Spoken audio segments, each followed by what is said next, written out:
Au lieu d'avoir la palette comme le peintre sur la main, on a une cave de plaquage à disposition. Puis on va choisir les essences. Alors on va jouer avec les différentes courbures du bois en fonction du dessin. Et poser le tirage juste au bon endroit pour avoir le contraste, la couleur, les textures. Alors le jour où on m'a demandé de faire un ours, je savais que le noyer, ce serait le bois privilégié parce que c'est un peu l'âge que j'avais déjà sélectionné. C'est un bois qu'on traînait depuis plus de 10 ans en cave, sans l'utiliser. Et là, tout d'un coup, c'était celui-là, il n'en fallait pas d'autre. Et la texture, elle est parfaite parce qu'on a le poil long, on a le poil court, la couleur, les tonalités, le gris, le brun, tout ça, ça se mélange. Il y a une tonalité violacée là-dedans.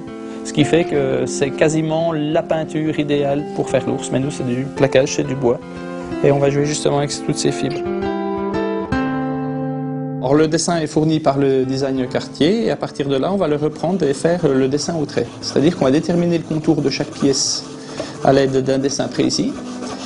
Et après, on va scier. On va scier la moitié du trait, ce qui va permettre un assemblage des pièces précis. On actionne la scie avec le pied, on manipule le paquet avec la main et c'est la sensibilité et l'habitude qui fait qu'on a une certaine dextérité. On peut scier jusqu'à une tête d'épingle avec cette scie. Alors là, je suis en train de découper le fond parce que c'est la pièce principale. Et à partir de là, je vais m'en servir comme base pour appuyer les autres pièces et je vais les assembler comme un pulse par juxtaposition. Pour scier le fond de la montre, il faut environ 20 minutes de sciage. Et pour scier la totalité des pièces, il faut compter 12 heures de travail. Un métier d'art, c'est allier la tradition.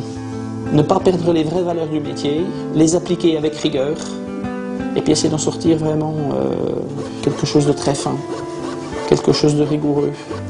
La quintessence du métier, c'est aller chercher vraiment les gestes justes.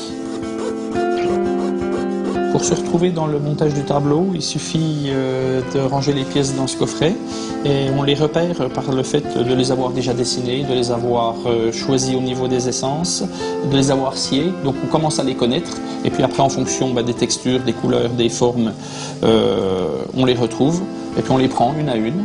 Dans le sens du montage, on va s'appliquer à les juxtaposer les unes à côté des autres pour former le motif.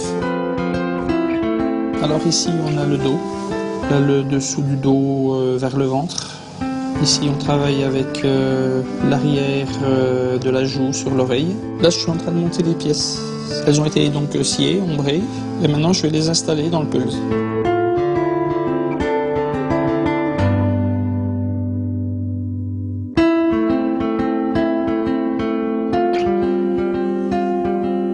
Alors, la finition, c'est une étape importante, parce que c'est ce qui va mettre en valeur tout le travail. Il faut poncer léger pour ne pas percer la marqueterie. Il faut lustrer sans rayures. Puis après, il faut avoir une finition adéquate à l'horlogerie. Bon, c'est le bois qui amène la poésie, le bois et le dessin. Voilà. Si on arrive à allier les deux et à se rapprocher du sujet principal, alors à ce moment-là, c'est gagné.